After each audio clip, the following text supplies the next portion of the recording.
Warrior with the hands, that's what I'm all about. Hunger in my eyes, vengeance in my mouth. They don't want no altercation. Situation gon' get critical. It's best that you be easy. The end gon' be biblical. Look, flow like a river. It's something like a miracle. Royalty in my veins, loyalty in my ways. Pay back in every breath, plus revenge in my heart. The truth in every word. Bring light into the dark, and I ain't never lukewarm. Shit, I blazing in the season. Got plenty food for thought. Just gotta watch who I'm feeding. And I been walking with them angels, so I guess I got this pistol for no reason. Niggas barely breathing, criticizing all my achievements. Won't make me weak. Nah, it won't make me slack off. These niggas baby fat soft. Better bear witness or back off. I be ripping shit like sackcloth. Dumb dogs all barked out. My hymen say I cup full. No room for emotion, so I pour my heart out. This road hard, but I intend to stay. And if it ain't UPK, then they in the way. My niggas righteous, they real, they down to suffer. Flow so deep, it drown a motherfucker. He say he in the truth, oh yeah? Well, this the home. And I don't hate them brothers, I'm just too loyal to my own. Plus what they believe, hard for me to follow. No rank me, no head, and I ain't leaving this body to live and sleep in hollow. So when they ask I'm UPK, you tell them absolutely. And I ain't trimming my ways for nothing, gotta execute me. Cause I can never die with my tail tucked between my legs. Shit I be thinking, watching my daughters tucked in their bed. They so smart, and Alana, she so beautiful, but they ain't like other babies, and they daddy far from usual. Now I'm missing cause I'm about my father's business. It ain't about this shit I used to do in that 98 Navy, the tan leather seats. See, without wisdom, this world make you weak. I found out that the truth was bitter, the lies are sweet. Tried everything, I guess me and Johanna had to meet. Now I make the blind see, and I make the dead speak. And teach both my little girls the day that they lie with a man, they better bring their bloody bed sheets. Chaos match the time, this Glock match my handpiece. And I ain't trying to take him out, but I will defend this house. Or take a check, 144 in that black trench on some hitman shit. Shit call me 47, praying for Armageddon. Me and my soldiers dressed for the wedding. Fuck the fame, ask why, tell them I'm loyal to the king. Until the righteous reign, Lord to the king. I want that straight lane to break the chain. Lord to the king, the devils can't have me, bitch. I'm Lord to the king. That's right. Yeah. UPK shit, man. One West. Hey. I'm a UPK nigga, I'm stuck in my ways. That's on them, letting cowards fill up they ranks. Goddamn, lost tribes got them following waves. Loyalty a lifestyle, nigga, I'm just saying. Yeah, I'm a saint, no New Orleans, it's going up. Next spot, we at the B&B. I'm turned up, I'll pull up in the SRT. Burning rubber, hey, UPK shit. Look, met her at the club, told her pull up to the lobby. She know I'm in the coat, we're all black, no Illuminati. This my other half shit, I can't move without it. These my motherfucking brothers, yeah, what I'm gonna do without them, yeah. If it's beef, I can't wait to sink my teeth in. Niggas going overboard, they off the deep end. Why you tripping off that hoe? That's some weak shit. Told him put me in the game cause I love defense. Yeah, put me in the game, coach. Fuck you thought, he let his colors fly. He ain't cut, we cut him off. Yeah, bounce out, let my fringes swing. Yeah, I'm a dog, and she say she find me interesting. Yeah, want me to call, put me in the game, coach. Fuck you thought, he let his colors fly. He ain't cut, we cut him off. Hey, bounce out, let my fringes swing. Yeah, I'm a dog, and she say she find me interesting. Yeah, want me to call, I ain't gotta settle, I got options, ma. No, I stand on business, my name not Jazar. I'll pop you with this pocket rock. Feed a nigga shells like a taco truck. Hey, this bitch got sound effects, it go pew pew pew. I I ain't tripping on no drink, got bottles in a room. I'm in Durham, North Carolina, bitch, it's 12 a.m. Look at them, they ain't none of us, and we ain't them. I told him, put me in the game, coach. Fuck you thought, ayy, let his colors fly. He ain't cut, we cut him off. Ayy, bounce out, let my fringes swing, yeah. I'm a dog, ayy, she say she find me interesting, yeah. Want me to call, put me in the game, coach. Fuck you thought, ayy, let his colors fly. He ain't cut, we cut him off. Ayy, bounce out, let my fringes swing, yeah. I'm a dog, ayy, she say she find me interesting. Want me to call, yeah. UPK shit, man, you already know what it is. It's the 55th annual Passover, man, turn up. We gon' do this shit the UPK way, not the other way. You hear me?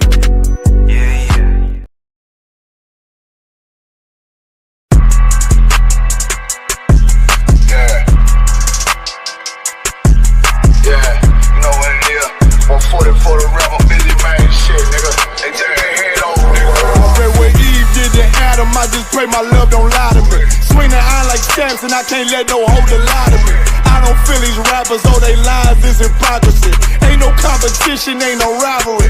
Niggas think I'm playing, I don't hear one word they saying. This shit light work. Think Muhammad one of us, he might lose his life first. Suckle up and stay alert. Another cop just stretch the nigga. He a demon, it's an exorcism. Watch I bless the nigga. You took that open blood, then you know I'm gon' get active with ya. Fuck the opposition, I see vision. Let me paint the picture. Rappers claim they spit and I ain't listening. Is it fact if revenge was a woman, I stroke that bitch like Jack the Ripper. War, we gon' run the summer. It's gon' be historical. Thought they making plays, made them niggas call the audible. Ask who run this shit, but that question is rhetorical. Bitch, I'm the one, me cookies with the oil. I'ma get them crackers, hell should've never kidnapped my family. I can't do baby, bet I be the last nigga standing. Do a life sentence for my niggas, pray you understand me. I might put a switch on this Glock and call it young baby. How you real trigger know them dots? You a bird feeder, claiming he a demon. What's a demon to a cold leader? When he said something, I ain't hear him. This shit like it ain't about who got the gun, it's about who gon' up that pipe first. I turn a bad situation to a game changer. Bring soldiers from the dead, just raised up the chain. Free shots, I'ma look like Aaron Jones when I run it. Never bite the hand and feed you, you'll never get that hand back. He bitchin' about 10%, I don't wanna hear none of that. He dropping sword, fuck him, just make sure you get that cover back. Look around, he ain't with us, probably cause he never was. Now my chin like you with the angels for your brothers. Everybody wanna be Richard Porter, God kill him like Alpo. Play if he want, it's laying in the trunk like Lee Malvo. I'm a certified woman's ass nigga, I am not a toy. Hey, I with that hollow side, yeah, this the real McCoy. Feel like Gullah Jack when I'm in Fayetteville, you feel your boy. Still up on my bread, still I think that's all that I do. The way I get that boy lost, they gon' start to call him Elroy. Fuck his game, pop out on them demons like I'm Hellboy.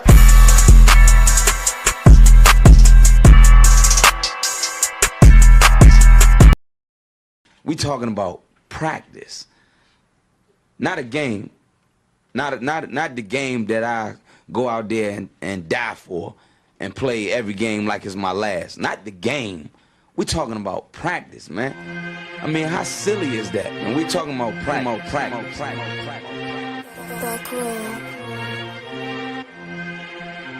Best believe that I'm top 3. The only thing is I'm not 2 and I'm not 3. Put me anywhere of and they wonder it's not me. It's beef, we strut a nigga block, that's chopped cheese. No peace, the butterfly sting him, that's Ali. You reach, I teach him with the handle, that's Kyrie. Machines you hook like a Roman, that's IV. You a sheep, I'ma go, it's a difference, so watch me. You weak, all hooks, no punches, so block these. They mock me, I just show them how it goes. Try to stomach this thug life. They brain got the nose, bandana on the grip. All heads coming out the foe. Connected from Cali to New York, niggas, so let it go. Made for this, nigga, I eat bars and drink flows. Thinking you woke into your third eye peephole. Line for line, this shit too easy, it's like a free throw. Mastered the game too early, this bitch a cheat code. It ain't a game, these niggas lame, state bring a shame. If I'm with an officer, it's a number in his name. We ain't the same, you want the easy pass, tell him change his lane.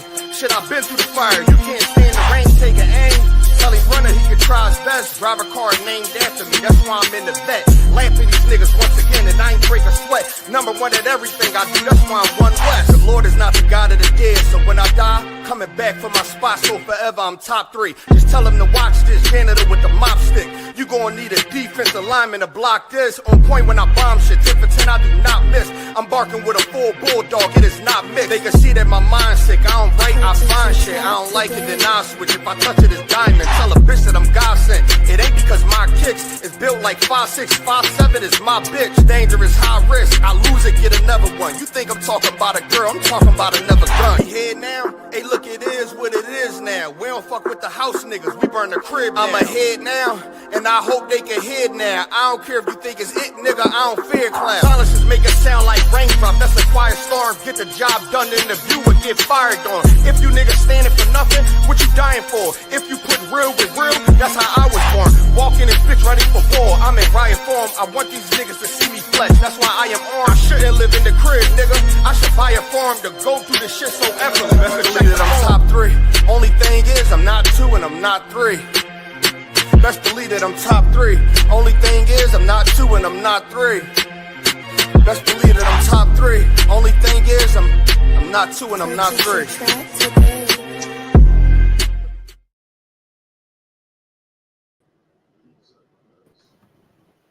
Let's just like this. Which one do I press now?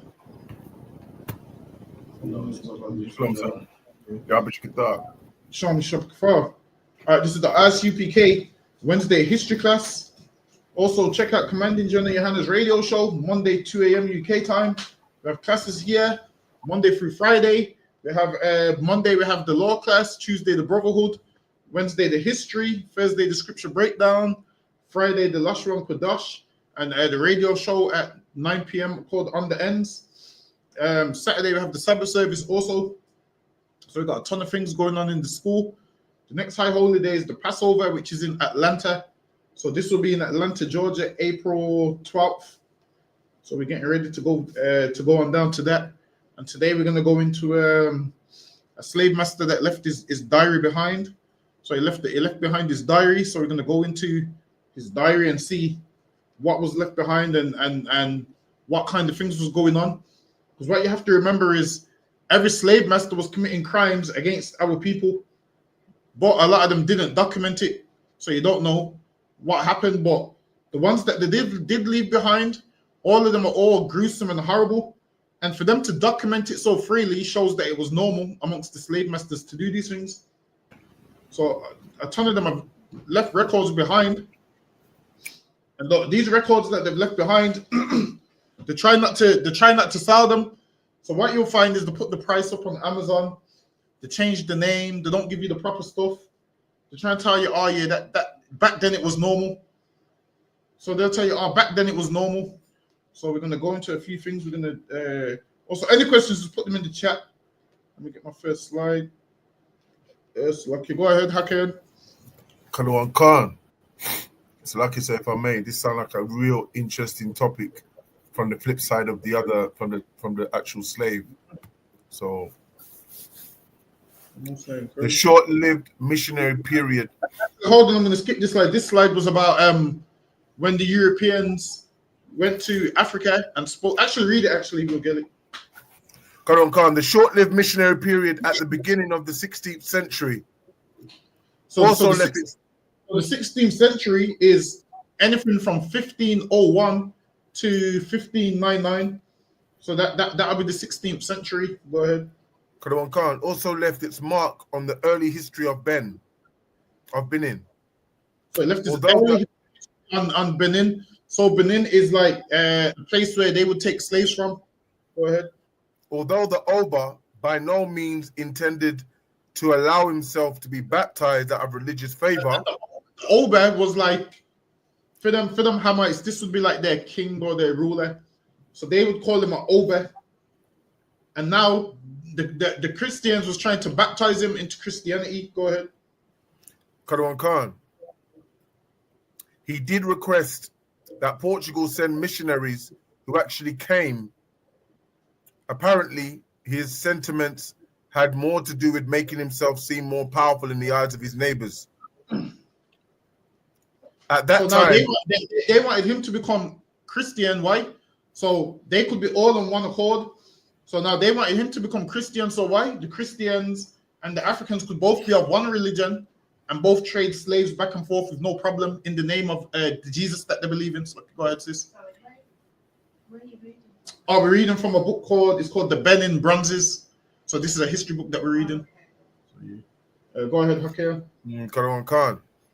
At the time of Salakia, at that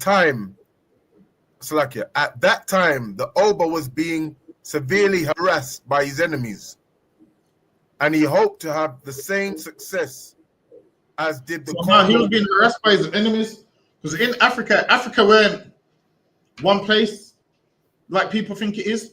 Before these things was every African nation was their own people, and then it got the name Africa in I want to say the 17th century. I don't believe it got the name Africa in the 17th century, but before that everybody was separate. So when people say we're African, hold on, I should be able to pull it up. If I type in when did Africa get its name, it should say 17th century.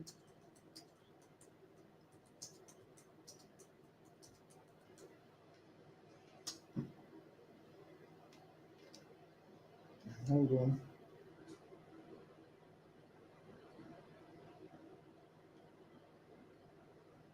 Bear with me.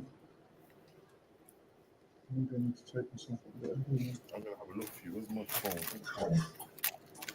Wasn't it after Leo Cyprico Africanus, other one? Yeah, but it didn't get its name till way after that. Okay. So it was named. It was named way after that. Bear with me. Can't. How do I make? I think I got it. But how do I make this? How do I make this bigger here? Oh, you can. 17th century, other one. I've got it here. I can read it for you if you want. I got it. Hold on 1 second. I'm trying to find a way to. Fine. I just the screen. I don't understand what. Oh, why did you do that? Yeah, go ahead. The word Africa came into existence in the late 17th century. It came into existence in the late 17th century. Go ahead. Initially, it was used to only refer to the northern part of the continent. It was used to refer to only the northern part of the continent. So now I can see if you can find me the northern part of the African continent. Let's see if we can find what the northern part of the African continent is.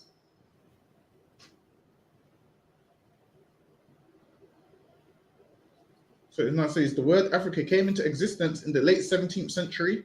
Initially, it was used to only refer to the northern part of the continent around the time. So it says, sir, the UN sub-region of North Africa consists of 7 countries at the northernmost part of the continent.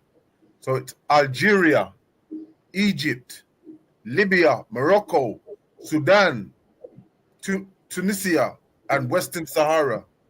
So you slaves that was taken from West Africa, technically you're not African, because they used to refer to the northern part, not all of Africa. So where was black people taken from? West Africa, man. And before this had its name, all these lands was just named after the land or people who ruled the land. And then what happened? The oppressor colonized it and just gave it a name and engulfed all of it. So when people say, "Oh, go back to Africa," or "I'm going back to Africa," where in Africa are you going? And where was you from before the 17th century? That's right. Right. Before the 17th century, where was you from in this place called Africa? Now, before it was called Africa, all right, then if you're from Africa, what did your ancestors, who you say you come from, call that land before the 17th century? And then you ask black people these questions, they don't have the answer. It's like a man that's from England, you telling him saying to you, "I'm going to live back in Europe." Where in Europe, man? Europe there's loads of lands in Europe. When people say, "Oh yeah, I'm going," because we originally from Africa. Where in Africa? Right. And they can't tell you. Whenever someone tells me, "Yeah, the African," straight away I know, yeah, you ain't no real African, man. Probably an Israelite that thinks you're from Africa. Go ahead. And if I may just add to that point there, sir. Normally when you ask Africans, "Are you African?" they'll say Ghana or Nigerian or Sudan or whichever country they're from, the continent they're from. They won't never say I'm African. They'll say the actual continent, sir. Salakia. Exactly. They'll tell you, yeah, I'm from Ghana and I'm Ashanti. They'll tell you where they're from in Ghana, what tribe they're from in Ghana. They'll tell you, man. Whereas with us, we just say, yo, we're African. Put 10 black men in a room. One's going to tell you he's from Ethiopia. One's going to tell you he's from Gambia. One's going to tell you he's from Nigeria. One's going to tell you he's from Ghana. And none of you are from there, man. There's a reason why you don't know where you're from, because obviously you've been enslaved by this oppressor. There was a little bit more, sir, on that. Oh, there's more. There was just a little bit. Hold on, let me go back to it. Calm, sir. Yeah, go ahead. Karawan Khan. Around that time, the continent had been colonized, and the Europeans ruled over its people as slaves. And the Europeans ruled over its people, man. Them Europeans was ruling over tons of people. Like there's a book you can get. It's called what's it called now? It's called The Scramble for Africa. It's called The Scramble for Africa. I believe it goes into the Berlin Conference, where they carved up Africa. They carved it all up and decided which country was getting what. So then what you'll find out is from that meeting that they had, which is called, hold on, let me pull up that. The Berlin Conference.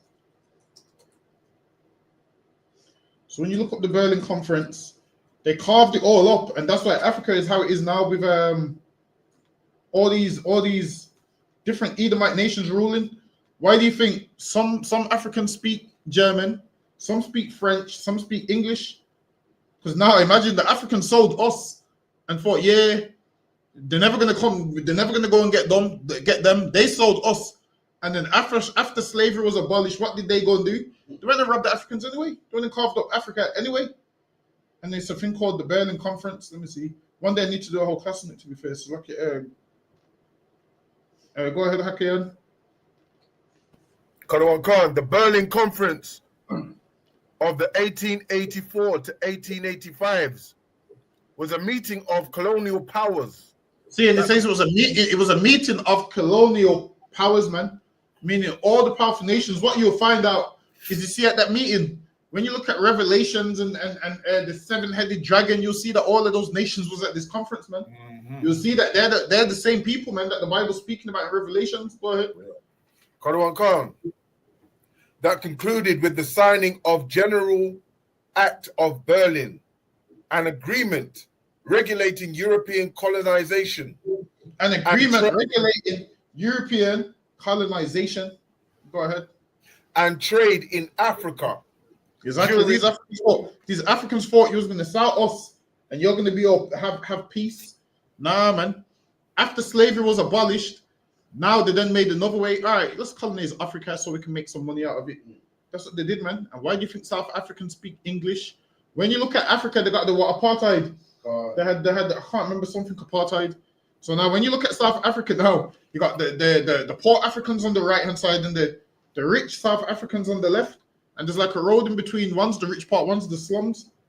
And we shouldn't feel sorry for them because they didn't feel sorry for us. Go ahead. Right. Karawan Khan. And trade in Africa during the new imperialism period. And now Africans always say, the white man robbed all our gold. He robbed all our gold. Listen, man, they should say nothing. They sold us, man. They sold us. If anything, we should be saying, well, that's your punishment for selling us, man. That's right. That's what we should be saying to them. Hold on, let me see if we can script down. General Act.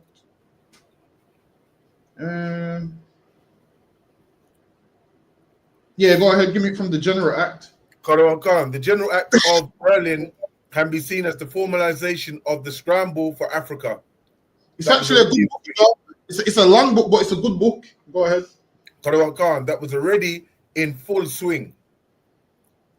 The conference contributed to ushering in a period of heightened colonial activity by the European powers. Go ahead. Karawan Khan, and is sometimes cited as being responsible for the carved up of Africa. And now that's how they carved it up. So they had this conference in Berlin and they all came together and decided, yo, how are we going to carve up Africa? And what you'll find out is Every time we have wars and world wars, it's only when these colonial powers fight against each other. Like there'll never be a world war because England wants to invade Africa. All the other European countries don't care about you invading Africa. They just get mad when European countries invade other European countries because they know they all have weapons and they all have power. So that makes it world war. Now, when they invade us, it don't mean nothing to the rest of the colonial powers because they don't look at us like we ain't even a power to them. Every other nation ain't a power to them. The only powers that they are is the European powers. Go ahead.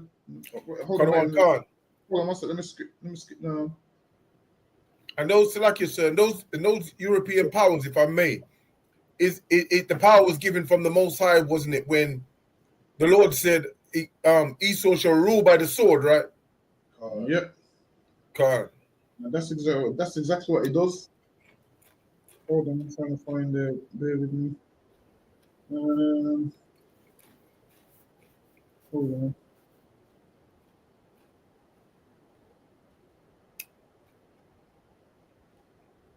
Yeah, so these are the countries. Go ahead.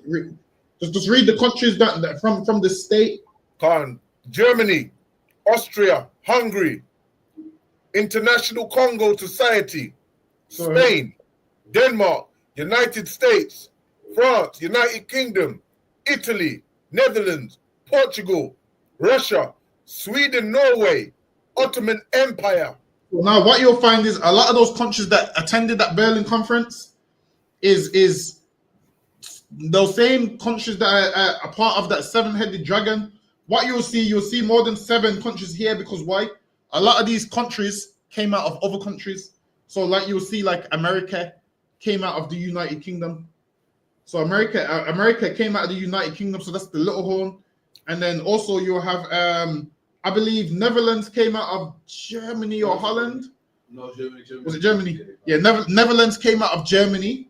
So now you would have Germany. Germany's horn would be the Netherlands and so forth. So all these other countries that you're seeing, all these new countries that we're seeing, they all came out of some of these countries.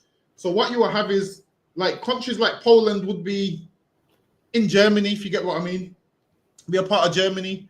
And then once Germany loses a war, part of the treaty would be give Poland its independence. And then Poland now becomes an independent country. So now they make a difference between Polish people and German people now. Whereas from what I remember, Polish people was inside Germany from what I remember. I'm sure Poland came out of Germany. Hold on, let me check. If my geography is on point, I'm sure they did. Yeah, if did Poland come out of Germany? I'm sure it did. And after one of the wars, that to sign the treaty and that they had to give Poland. I think it was Ukraine come out of Germany, you know. I can't remember which one it was. But I know Poland had something to do with Germany. Either Germany colonized them or something. Germany done something to them. And then what happened is certain treaties were signed so that to free up some of the countries, and then they become an independent state, and then before you know it, this becomes a whole new country. So if you look at old maps, you'll see that on an old map, all these lands ain't on an old map. You'll see over time as the maps change, you'll see, hold on, this didn't say you'd see this didn't say Netherlands before, it said something else. And then over time, you'll see that Holland, what did Holland come out of as well? One of them came out of something. So like go ahead. Yeah, if I may, so I got here Poland's emergence from German control happened primarily after. Sorry, no, that's wrong. Salakia. Oh, you're on about when Germany colonized them, innit? And then that to free them up. Yeah. Kind of, it's a different period. That to free them because part of the treaty. Yeah. IRA said Holland is Netherlands. Yeah, it's the same thing. Holland is Netherlands. Yeah. I always get them two wrong. I've been getting them two wrong forever. But Slacky, go ahead. Okay. Yeah, Khan. The short-lived missionary period at the beginning of the 16th century also left its mark on the early history of Benin. Although Oba by no means intended to allow himself to be baptized out of religious favor, he did request that Portugal send missionaries who actually came. apparently his sentiments had more to do with making himself seem more powerful. It's like he said, this is the first one, you know. This is the first slide. Oh yeah, well, I think it was. Hold on, I think it was on that one. Actually, we can skip that. But this right here is a picture of what the soldiers for. So right here, you have the Manila. I believe we had it in the school somewhere. Right. It wasn't here somewhere. I know seen it the other day. That's a hammer. That's a hammer or one of us, sir? No, that right there is just a statue. That's just. Oh, that right there is just a depiction. But that would be a Hamite with. Oh, here it is. That would be a Hamite. Oh, look like one still. If you look in his hand is the bronzes right there. So if you look there, that's the bronzes right there. By the Manila. Mm. And then this is how it looks. So can you put that in front of the camera? This is how it looks. So that's actually what slaves were sold for. So the side of that, and then that was currency. So then that was their money. So different size bangles would be different size money. Then over time, towards the end of slavery, once this never meant nothing no more, they melted it down and turned it into what you know as the Benin bronzes. So when you look up the Benin bronzes, hold on, let me see if I can pull it up.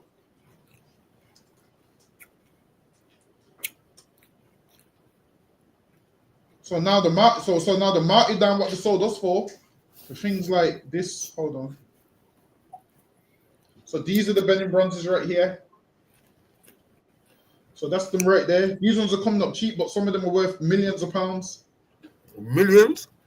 Yeah, millions of pounds, man. This is some of them are worth millions of pounds. Hold on, let me type in Benin bronzes prices.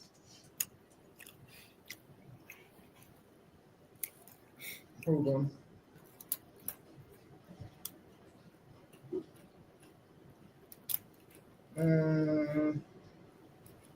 Wow. So here is the 10 million. Let me see if it shows it. The art dealer, the 10 million Benin bronze in the Holocaust. Why Benin bronze cost so much? Because this is what Africans used to love. So this is something that they sculpted, and this is what they used to love. So the reason why they had these is because they sold slaves, and with that money, this is what they made. So they made these bronzes, and then I want to say in the 1800s, I want to say the British took them. So if you want to see the Benin bronzes now, you go look in the British Library, the British Museum. Wow. So now Africans are begging back for the Benin bronzes. They want them back. The white man said to them, yo, you can rent them off us, but you need to give us them back. Wow. So they told them, you can rent them off us, but you need to give us them back. And I hope the white man never gives them these Benin bronzes. Because they got these off of selling us.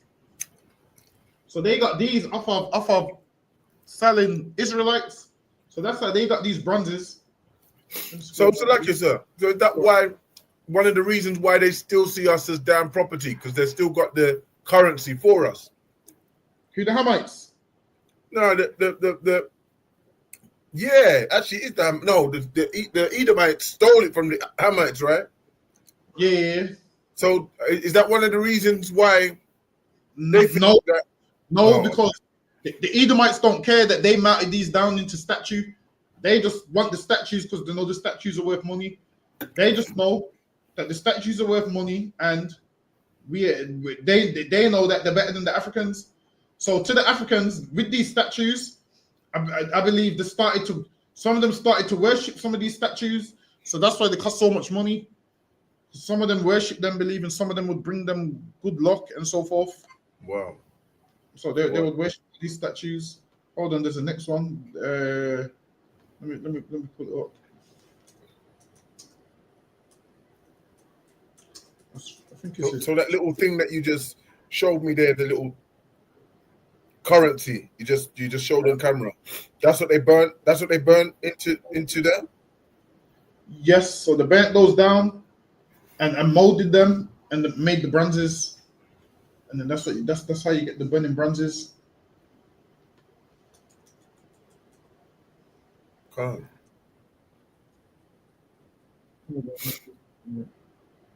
There's one of them that's expensive. But you know what? All of these things are in the British Museum. Listen, I keep saying it, but one day I will go to the British Museum. I'm going there one of these weeks, maybe before Passover, maybe after. Definitely going. When you're ready, other one. When you're ready. Yeah, we're gonna have to go. What I might need is the camera with the glasses. So I might get the glass camera, and then have another camera, and then that way we can get some proper footage. Because listen, you see, if I go to that museum, we're making about 50 different videos because there's about 50 different books in there where you can have a million different topics. You just cover this section, then this section. I'm definitely gonna go one of the days. You know what? I'm down here, and I ain't even done that. You know, I should have gone down there a long time. You know. Nah, that's the lucky. That's my mission. I'll pull a rank on that one. All right. It's been my dream to go to the museum. Can't. A dream. Go ahead. Let me get this one. Khan. And those plantations needed ever more Africans. So now they call them Africans, but we know they're not Africans. They're Israelites. Go ahead. John Newton was then one of many European anxious to provide Africans for the plantation of the Americas. Sis, you know who John Newton is? Yeah. You've heard the song Amazing Grace. So it's him so he was a slave master. And I believe I believe he has the most famous hymn, Amazing Grace. Hold on a minute. Yeah, let me see if I can play it. We won't get flagged, will we? What's it play? What's the lyrics? Let's play it. Let me play it for like a second. I don't think we'll get. Hopefully we don't get flagged. So this is the song for anyone that don't know. Or do I just play it off my phone? Is that because that way it won't go through YouTube? Yeah. Let me go do it off my phone because that way. Listen, we just came off a band. I'm trying to go become one. Say that again. Yeah. So this is. Hold on. Let me see if it's going to give me the right one.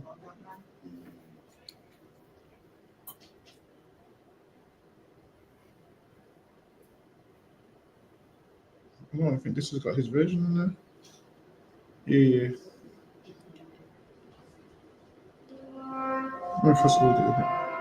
So this is John Newton. This is everybody's grandma's favorite hymn. This is everyone's grandma's favorite, especially if your grandma's Jamaican. Therefore.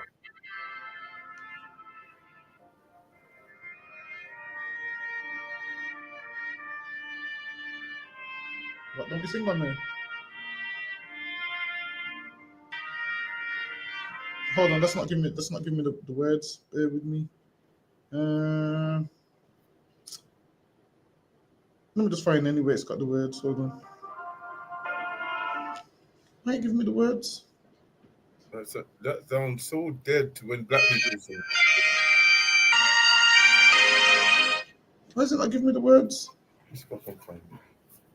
Hold on, let me try. Hold on.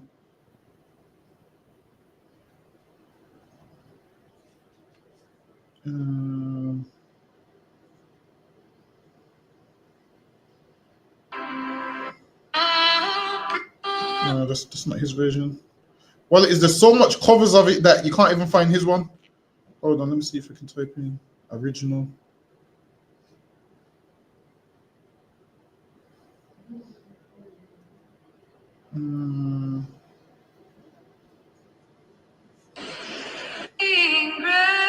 This is the best I can find, but this is it. Obviously, this ain't his version. This is just a cover of it, though.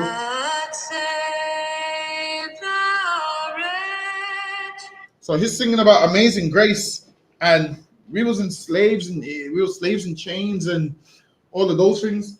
And this man singing these songs, Amazing Grace, and he's gonna lie to you and tell you in his journal that I was an evil man back in the days, and slavery was wrong, and to say he helped abolish slavery.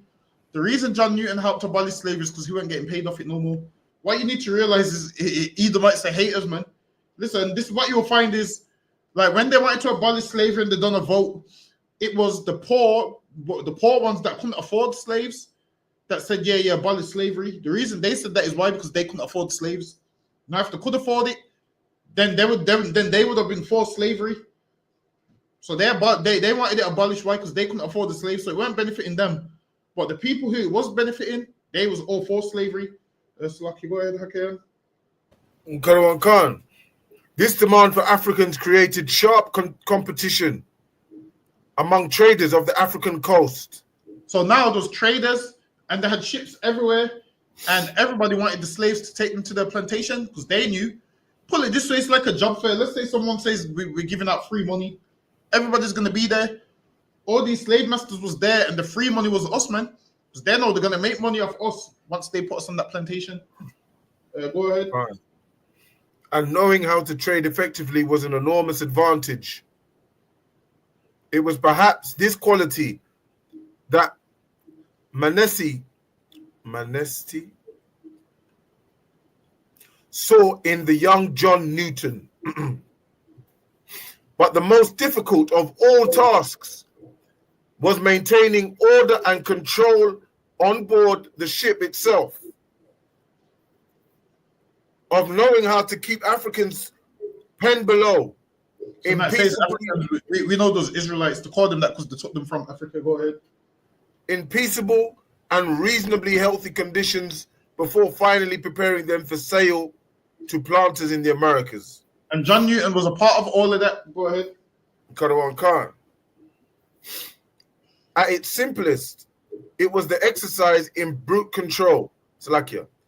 At its simplest, it was an exercise in brute control, an intimidating regime designed to threaten and overawe the Africans, and to preserve as many as possible from the dangers and threats.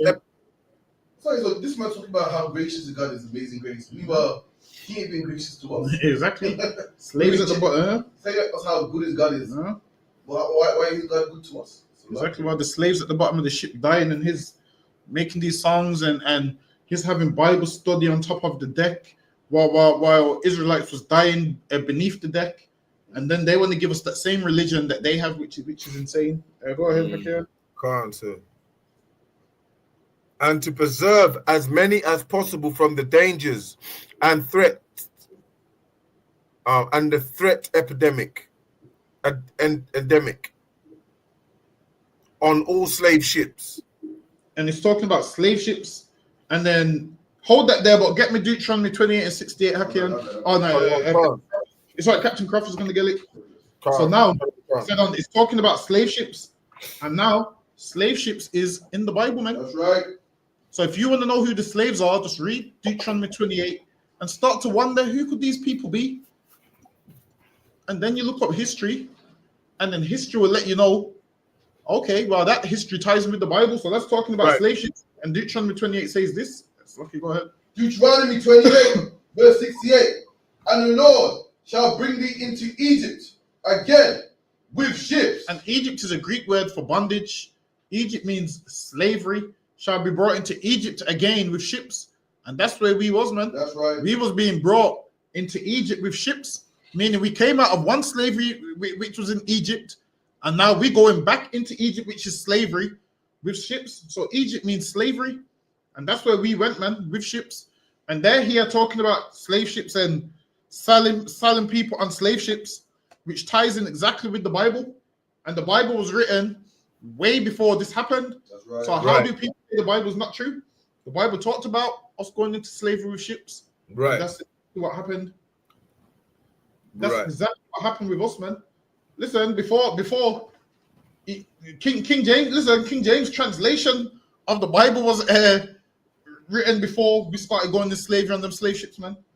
So people can't try and lie and say King James. What did they say? King James, pull it in there. Say King James, pull it in there. Listen, man, you can look at the other English versions of the Bible before King James, which should be the Tinsdale Bible, the Wycliffe Bible, I think the Great Bible. You can look up those. You can look up Jerome's something Vulgate, Latin Vulgate.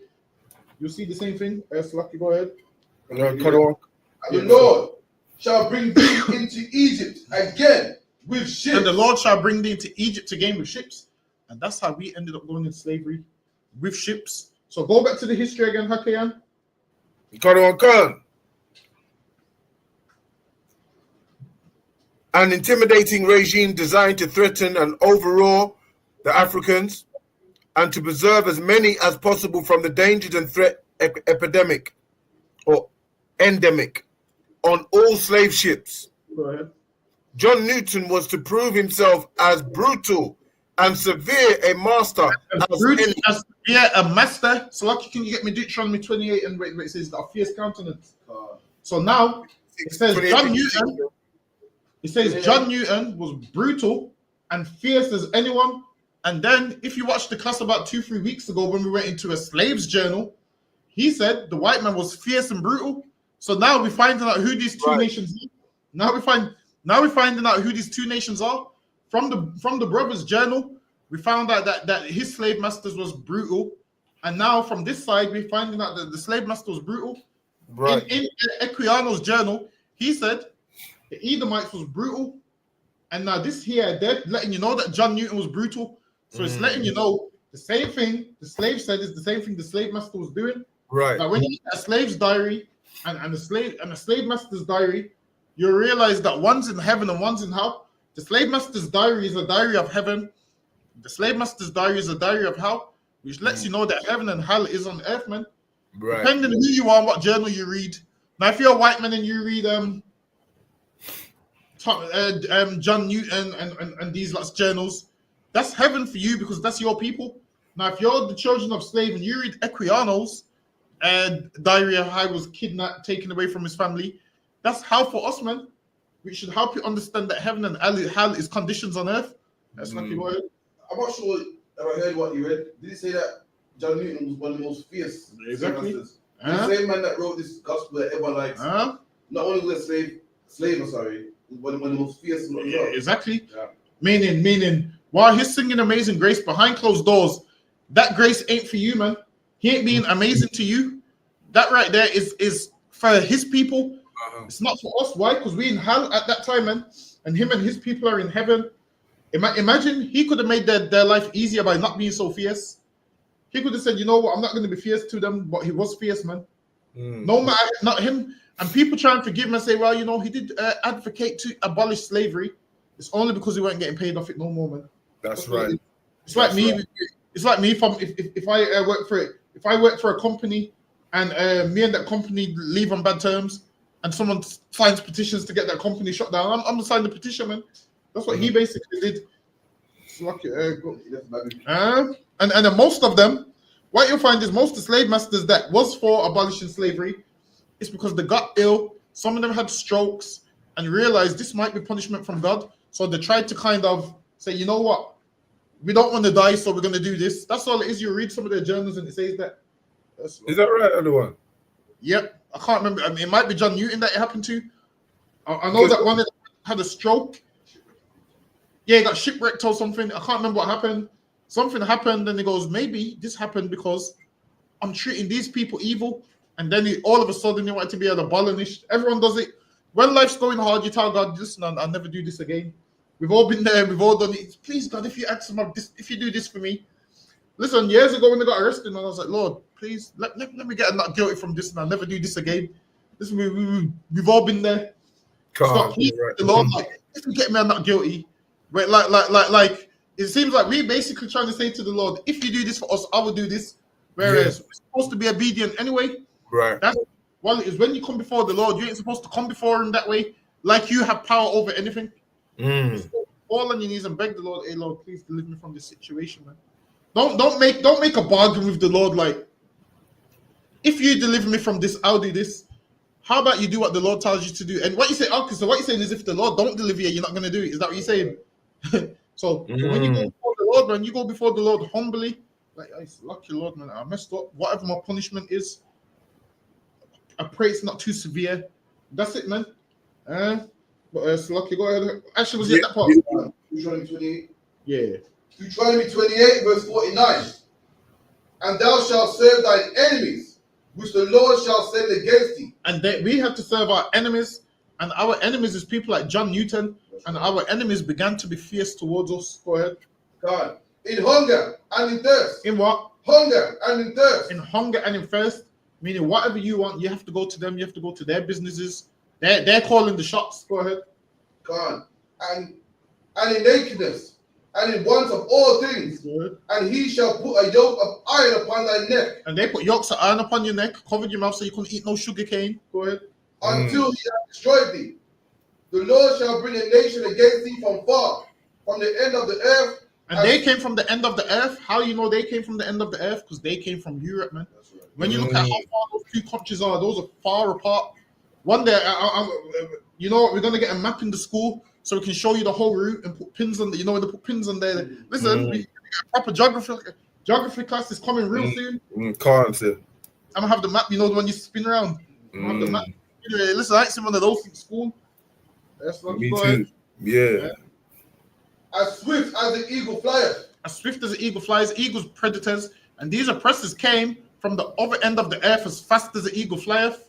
That was there once they heard, yo, we're gonna enslave these people and make money. Go ahead.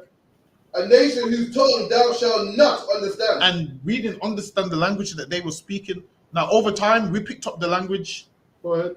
A nation of fierce countenance. A nation of what? Fierce countenance. A nation of fierce countenance. Read that part right there about John Newton, Hakeem. Quran Khan, never hesitant to inflict pain and suffering on human cargoes.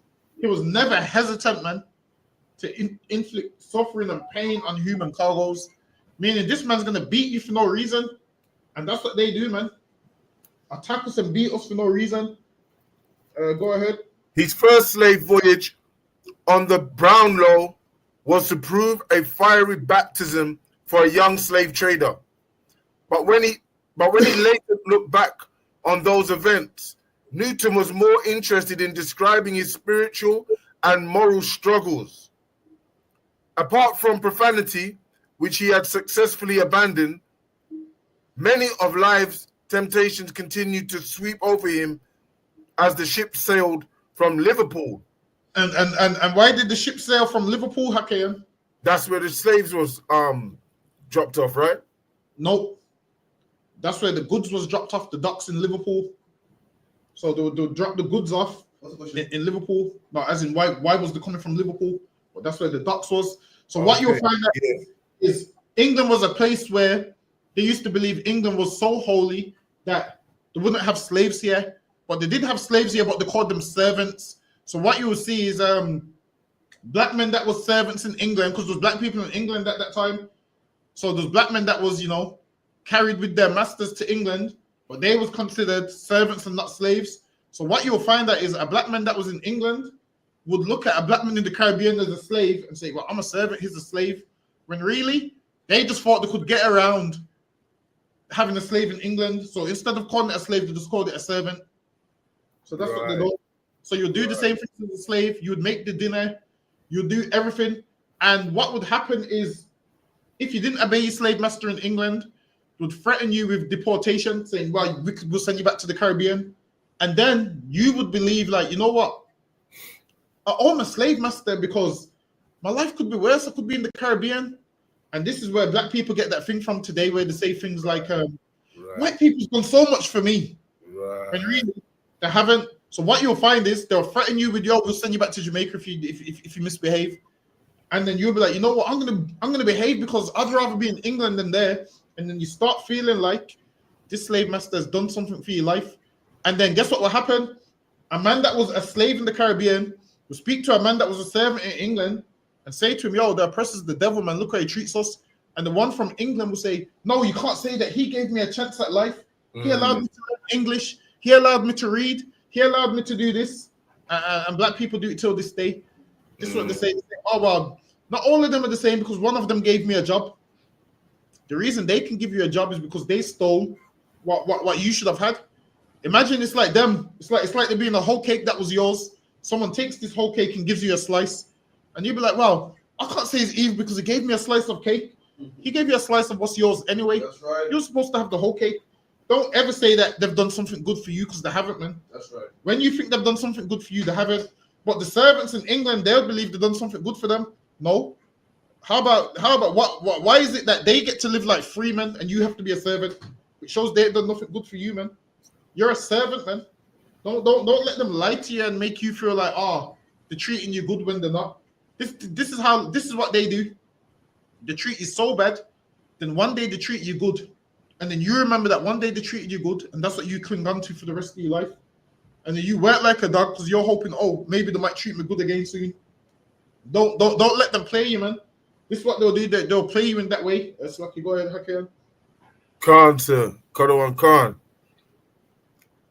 Newton was enticed by those brutish lusts by which I was once so long and deeply enslaved.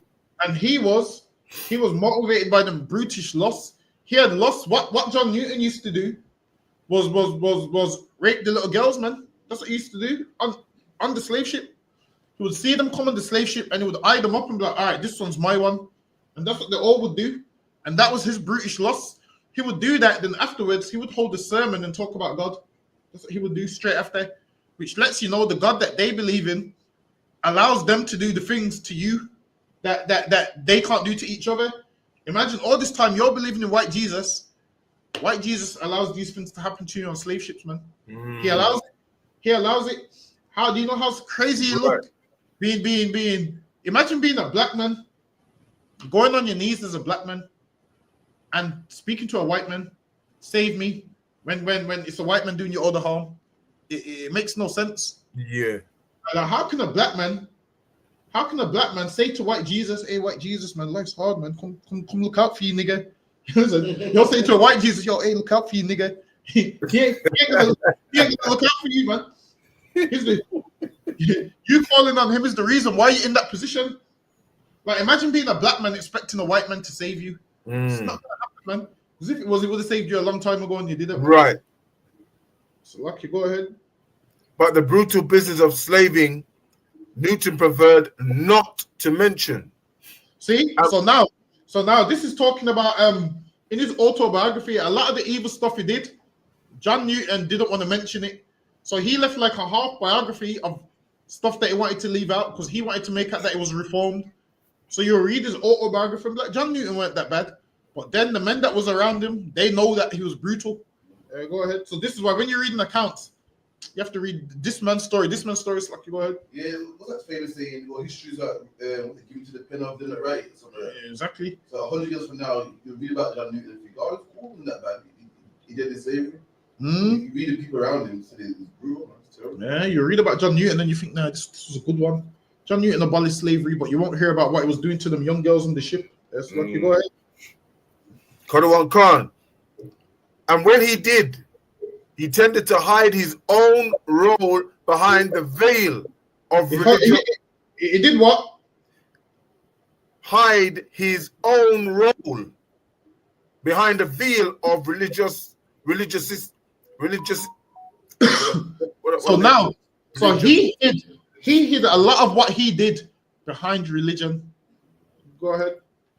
However, we have an abundance of material. We have a what? Abundance of material. So now if you read John Newton's autobiography, none of this stuff's in there. But people that was around at the time have an abundance of material of what John Newton did. Go ahead. Which tells us in precise Hold on, which one? Which tells us in precise detail. John Newton wrote his diary and tried to leave it out. He tried to leave out everything that he did and tried to make out like, yeah, I just worked on the ship. I just worked on there. But he didn't tell you what he was getting up to on there. But we have an abundance amount of material of what he did. So this is why when you read the slave master's autobiography, you read and think, oh, this man's not that bad. This is what you need to do. Read history from his contemporaries. That's right. They will let you know what happened. Read the history from men that was amongst them. They will let you know what happened. Listen, it's like a boxer. A boxer don't tell you about his losses. Yeah. A boxer tells you about the fights he won. And then guess what he does about his losses? Makes an excuse. Oh, I was injured. I was injured. That's why I lost. Speak to his contemporaries and they'll say, no, you weren't injured. You just lost. And John Newton, he leaves all of that out and hides it behind a religion called Christianity that they want to force us to join. A religion that they want to force us to join. Right. Go on. Khan. In detail what he did. In addition to his letters, sermons, and memoirs, we have the logbook of the slave ships he served on. Oh, so now there's logbooks of slave ships that they served on, and on them logbooks, it has people's details. So now you see like how you have a card with a logbook. Back then, slave ships had logbooks. They would have people's numbers, so they would get rid of people's names, and you would have a number. So let's say you're number 50, and number 50 dies, they'll scratch your name out. So they'll scratch your name out, and no one would even know. Your family wouldn't even know that you was number 50, because then it's like a job. Like if you've ever looked at a job on the back end, if you've ever been on the computer and you look at a job on the back end of the employees, it has numbers: employee number 50, employee number 51. And then when they fire you, employee number 51's contract terminated. And then when they sack you, guess what? Somebody else moves into that position. So even at work today, you're just a number. They don't know who you are. You're just a number. You're nothing special. And that's how it was back then. You're just a number. It's lucky. Go ahead. Karawan Khan. There, in Newton's own hand, lies a full account of his days as a slaver. Oh, and on them logbooks lies a full account of John Newton's days as a slaver. So this is records that he would have wished he could have burnt. He would have wished he could have burnt these records so we couldn't have them. Go ahead. Karawan Khan. Newton's aim of sailing on the Brownlow was to gain experience for future ventures in the slave trade. And do you know that men that was poor back then, white men that was poor back then that didn't have a job, guess what job they decided they wanted to do? Be a slave trader. So imagine they had no qualifications, but there was one job that was hiring, and that was to go over the sea and be a slave trader. That's the job that a lot of them would do. Ones that they have credentials, they'd end up saying, you know what, I'm not making no money. Let me be a slave trader. And John Newton was on this voyage, so he could get experience, man. Lucky, go ahead. What's it like? So, can you break it down? It's a slave owner, slave trader, slaver. So a slave trader is a man that trades the slaves, that purchases them and sells them on, gets them from Africa, brings them to wherever he's selling them. You don't do himself. He owns the company.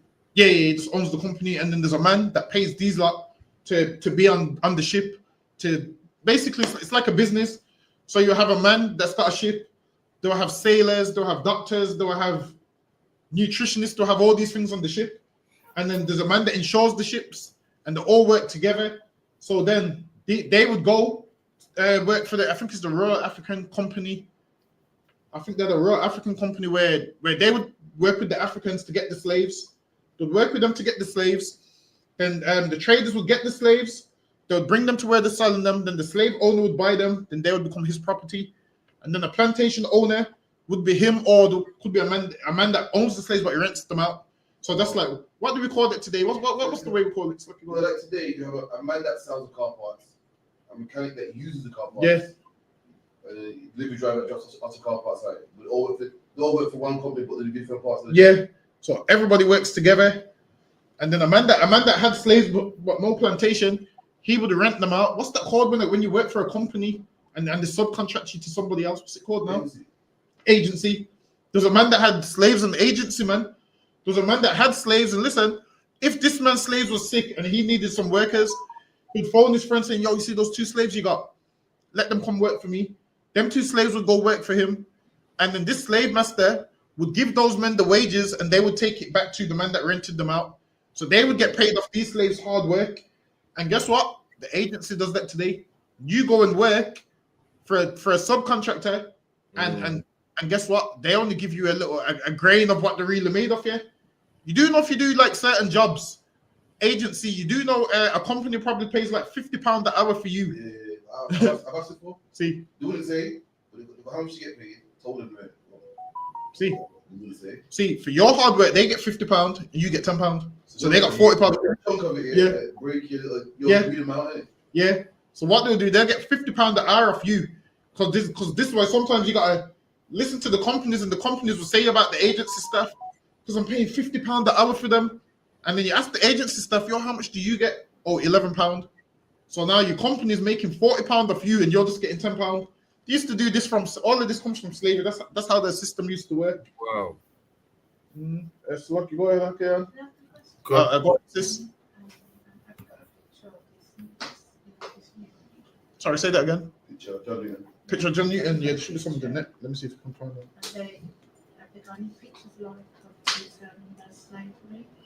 Pictures of slavery. No, you know, like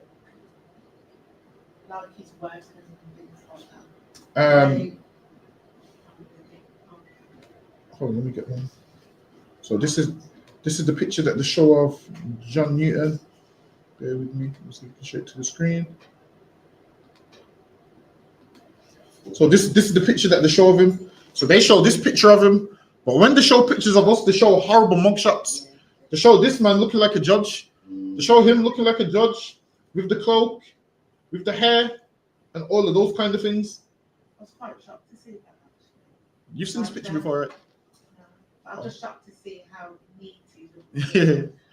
That's how that's how they depict themselves like that. But if it's a picture of us, it's always a horrible mugshot. But when it comes to them, they have this picture where this picture makes him look civil. Like you would see this man, and you'd walk past him, no problem. And they program you to see a black man and be scared. Whereas this man's done more damage than any black man could ever do. He's done more damage than any black man in this earth could ever do. But then he's depicted like this as a hero. This is what they do. They say, oh, John Newton changed his life and give him a second chance. If John Newton gets a second chance for all the evil that he done, I want them to free every black man from jail tomorrow. Right. Then, if they're going to do that, that means every black man, they need to free them from jail right now and give them a second chance. Who's done way less than John Newton? Talking about Ira Hitler as well. Oh, is he? That's the question. Oh, you want to say? He said, so I can talk about Egypt. Where are the real Egyptian people today? Oh, the real Egyptians was pushed out to Sudan. So if you go to places like Sudan, those tall, horrible Hamites, that's where they are now. So they got pushed out to Sudan, and then after that, the Byzantine Empire was running Egypt. Then after that, the Arabs conquered Egypt, kicked the Byzantine Empire out, and that's why there's Arabs in Egypt today. So that's how it all transpired. So the real Egyptians is somewhere in Sudan. So hold on, let me type in Sudanese. Let me type in Sudanese people. It will show you a picture of how they look.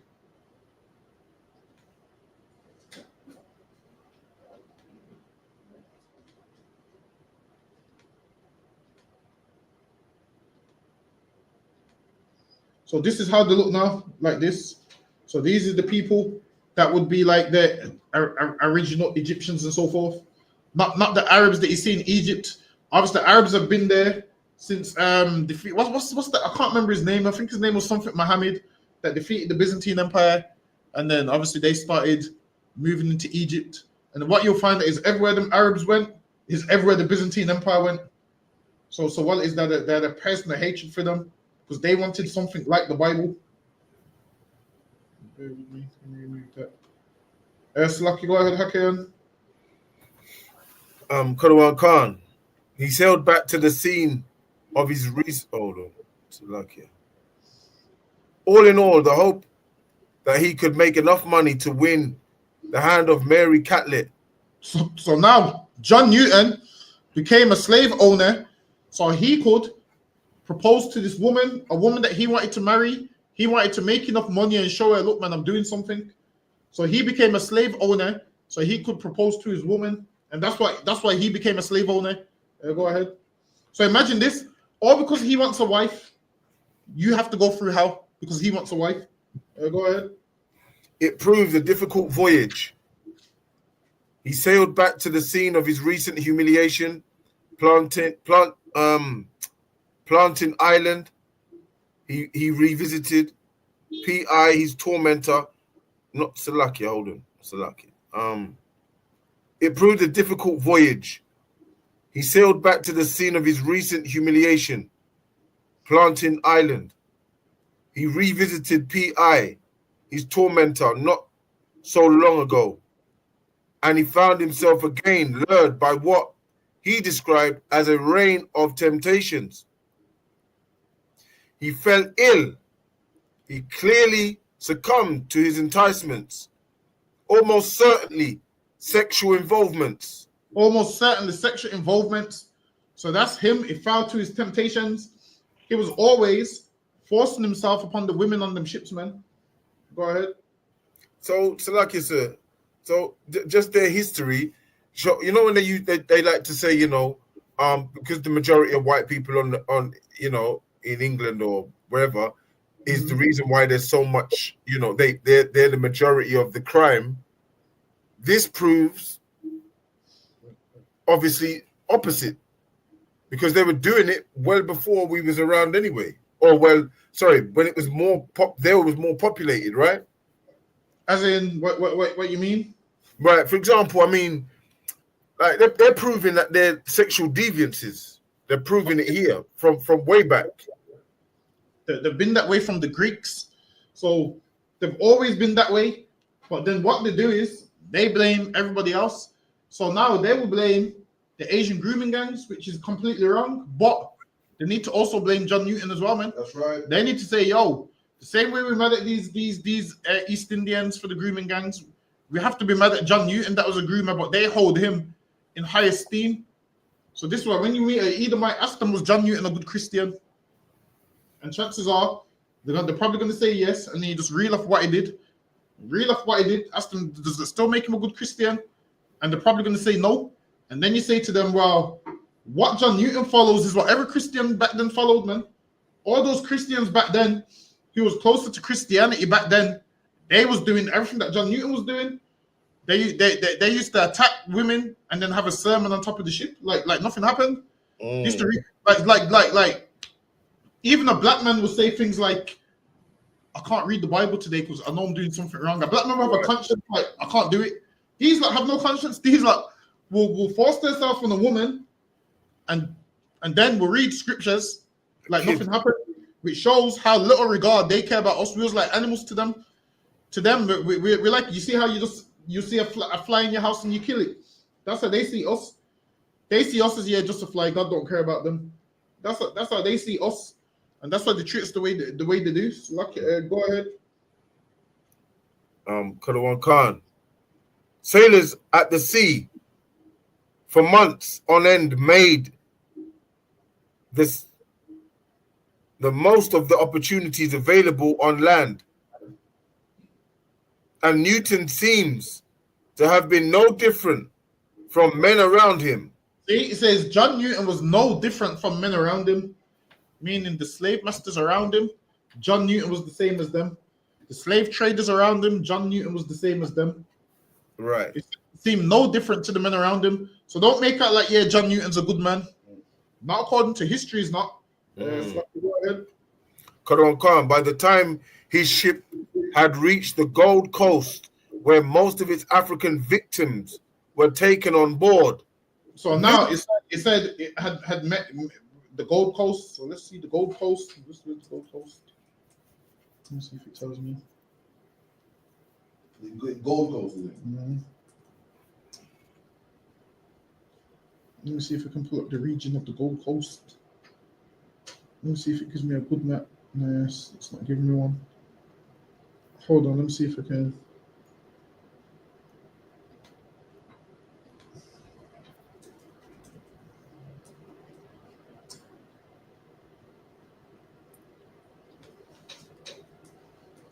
Let me look at a 1600s map if I can find one. Let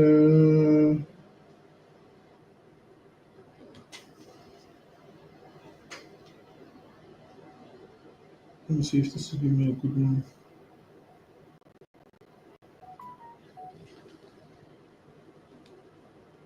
Actually, hold on.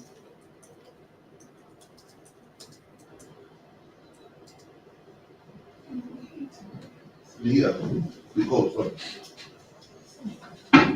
sorry. In the winter space, it's hot.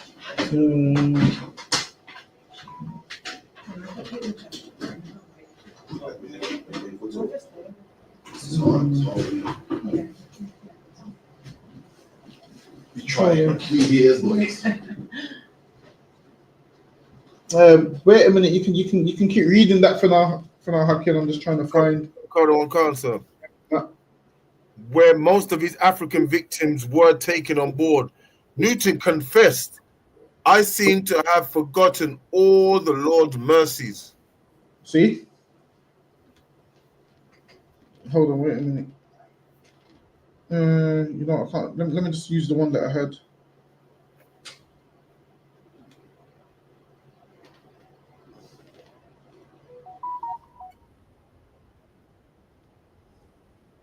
I can't see it on here, but it should be on some should be on somewhere here.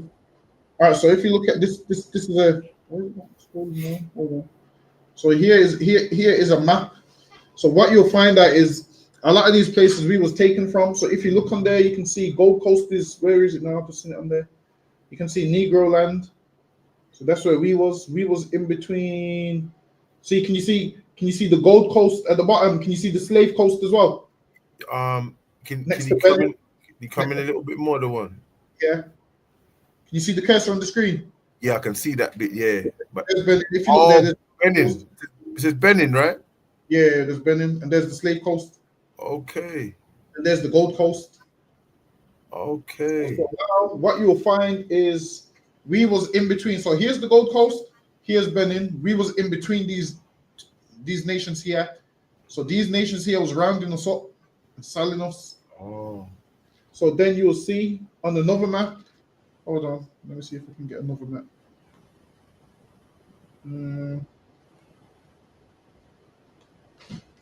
So basically, so as soon as he saw our sisters, all the Lord's mercies and what he done before just left him. He just carried on being a sexual deviant.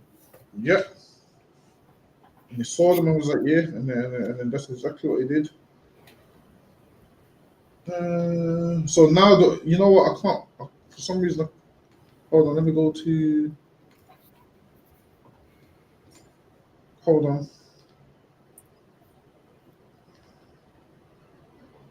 Hold on, let me get another Slave Coast. So like you read this for me. The kingdom of Wida was a kingdom on the coast of West Africa in what is now Benin. It was a major slave trading area which exported more than 1 million Africans to the United States, the Caribbean, and Brazil. So now, you see that kingdom of Wida right there? Yeah.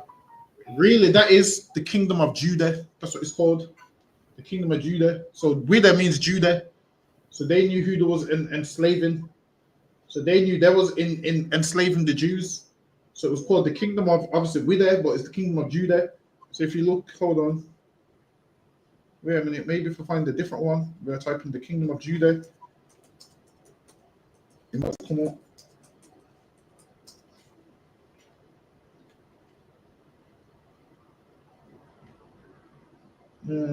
Actually, this is saying the same thing, but yeah, the kingdom of Wida is hold on. Let me see. This might give me what I'm looking for. Hold on. Oh, this ain't letting me zoom in. Bear with me.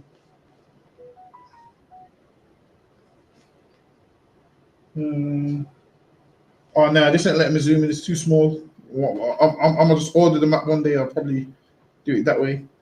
But yeah, the kingdom of Wida is the kingdom of Judah. So all of that is by the Gold Coast and so forth. So you can find out who these people was, who they was taking, and it lets you know those taking people from the slave coast. So that's why you got the Benin Bronzes. Why? Because we was around those Hamites. So we was sandwiched in between them. We had a few kingdoms in West Africa. And then what you'll find out is once we went into slavery, them kingdoms disintegrated into nothing. That's why you don't have them kingdoms there no more. You don't have. I believe you don't have the slave coast there no more because obviously they got rid of all the slaves that was there. So like, go ahead.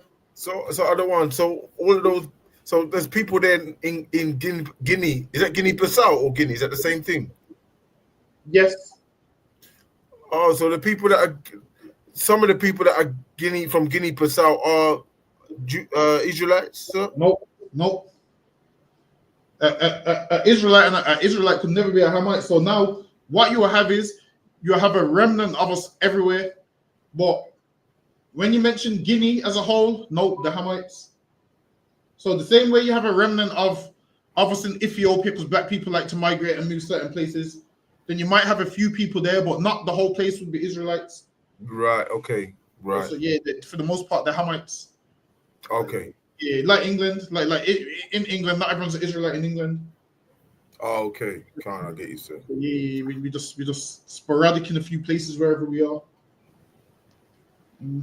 So that's lucky. Go ahead. Karan Khan. His first slave voyage on the Brownsville was. That's lucky, sir. Next one, sir. Next slide. Next one. Yeah, Khan. While most accounts and eyewitnesses found the sexual violation of enslaved women too delicate a subject to describe in detail, Equiano.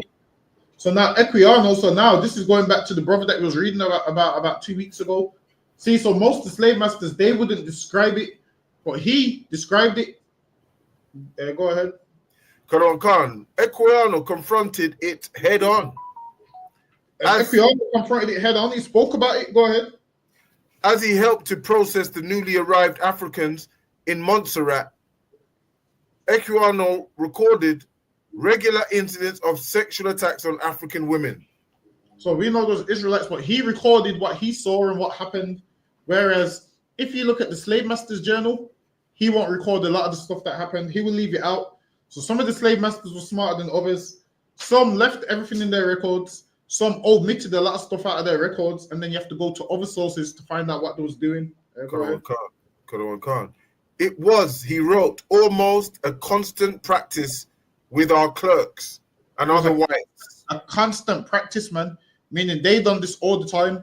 It was normal. It was a constant practice. Weren't no one-off. It was constant. Go ahead. Salakia. And other whites to commit depredations on the chastity of the female slaves. Yes, I mean, they would do some horrible acts to them sisters, man. They would do horrible acts, and they didn't want to document it. But Equiano, he knows what was going on, so he documented it in his journal. Go ahead. He could do nothing to stop them. When the Africans were shipped to other islands or to North America, Equiano testified that sailors would commit these acts most shamefully to the disgrace, not of Christians only, but of men. He's saying, yo, you should be ashamed to do these things as a Christian. Furthermore, you should be ashamed to do these things as a man. That's what he was saying. And imagine that's what these Christians was doing. These Christian men, and this is the things that they was doing. So how can you do that to my great-grandmother and then tell me to join your religion? Maybe I would have joined your religion if you didn't do that to my great-grandmother, man. But now I know that what your religion's about, I can't join it, man. Every black man and woman should leave Christianity because this is what Christians do, man. Well, this is what them Christians did, man. This is the spirit of Christianity. That's right. The spirit of Christianity is violent and all of those kind of things. Yeah. Whereas when you look at Christianity, there's two versions. There's the white man's version and black people's version. Black people's version is the one that's not the correct form of Christianity. That's right. The white man's version got him wealth, money, countries, gets him everything. The version of Christianity that he gave you is turn the other cheek and don't defend yourself. But then he's telling you don't defend yourself, but England's a Christian country, and look how much times England's gone to war as a Christian country. That's right. Why don't England say, yo, we're a Christian country, the whole country's turning the other cheek? I don't hear that. I hear England say, yo, you do this, we're declaring war on you, man. I don't hear England telling Ukraine turn the other cheek and God will sort out Russia. I don't hear England saying that. I see England saying, sorry, say that again. Give them, exactly. To give them military aid, man. Why don't England say, nah, this is a Christian country, turn the other cheek? England's giving Ukraine military aid. That don't sound like turning the other cheek to me. That's right. Which lets you know the Christianity that they gave you is different to the Christianity that they follow. Right. That's lucky. Go ahead. I have even known them gratify their brutal passions with females not even Go ahead. 10 years old. Females not even 10 years old. That's what these Christian men was doing. Next time you listen to Amazing Grace, remember that, man. Remember, he didn't give those girls that weren't even 10 years old more mercy. You remember that next time you listen to Amazing Grace. Go ahead. At times, the sexual violence was so extreme that the ship's captain discharged the men involved. So it was that bad that even the captain, a devil on the ship, was like, "Yo, this is too brutal, man."